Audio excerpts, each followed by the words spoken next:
Got a fabric you love? Let's make a pen with it. Hey everybody, it's Colette with Blessings Craft Therapy. If you didn't know, and if you did, thanks so much for coming back. All right, so we're going to start with RSVP pens. And you've seen me do this before, but we're going to do it again. But this time with fabric. I have these straws. I bought them at Dollar Tree. They are smaller than normal straws, okay? Then I have this fabric I just adore. We're going to take the end off of our RSVP pen. We're going to take our straw. Boop, it goes right in. It fits perfect in this, right? And I do it this way. Really, you can just measure it 3.5 inches, but I do it this way because, I don't know, it's just easier. Like, whoop, I'm just going to cut that to the top of that. I may have to trim it after, who knows? And I'll just measure it just to show you that it is indeed 3.5 inches long. This is just a little bit smaller than the pen wraps that we did not that long ago, right? So 3.5 inches long. Done. Again, we may have to do something different. Now, this piece of fabric, I cut it to about 3/4 of an inch by 3.5 inches long. Now I've got some double-sided tape. You can get double-sided tape anywhere. Relax, it's okay. And I know somebody's going to be out there like, this is dumb. That's fine, don't do it. But I have double-sided tape. I'm going to put it on the straw, and then we're going to just roll this on the straw. And it actually is the perfect width for this particular application, which I'm not mad at. Like, awesome. All right. So once we got that on, then we're going to put our fabric on top of that.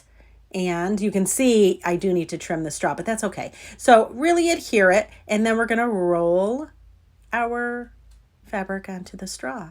Yes, I do have good rolling skills. I'm a Gen Xer. If you know, you know. Anyways, and then we're going to put it in the pen and stop it. Like, this is it. Now you can have your favorite fabric in a pen. You could do matchy-matchy like we did the other night with the bowl and the coaster and all the things.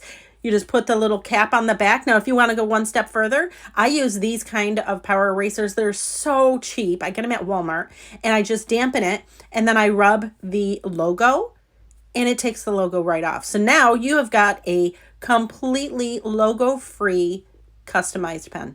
Yeah, I know, right? And the other cool thing about this is, I know a lot of people are like, oh, why don't you just roll it up and put it in the pen? Well, A, it's a pain in the neck to do that because the fabric kind of squishes on itself and all the things. It's irritating. But if you have it on the straw, now it's got stability, and you can take the fabric out and do a whole new one. I mean, or if you want to take the fabric out and replace it into a different pen, you could do, oh my gosh, can you imagine all of the different, how many different gifts if you're doing a party?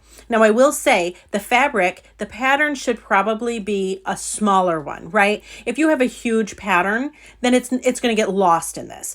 But like this one, it's a honeybee comb. Oh my gosh, it's perfect. And you can see the little bee in it. Oh my God, I love it so much. I know. Listen, I needed something simple. This week, which is the holiday week, I'm tapped, friends. I'm tapped. So I needed something that made me happy, right? And this is it. I hope it makes you happy too. All right, friends, thanks so much for watching, and I hope this inspires you.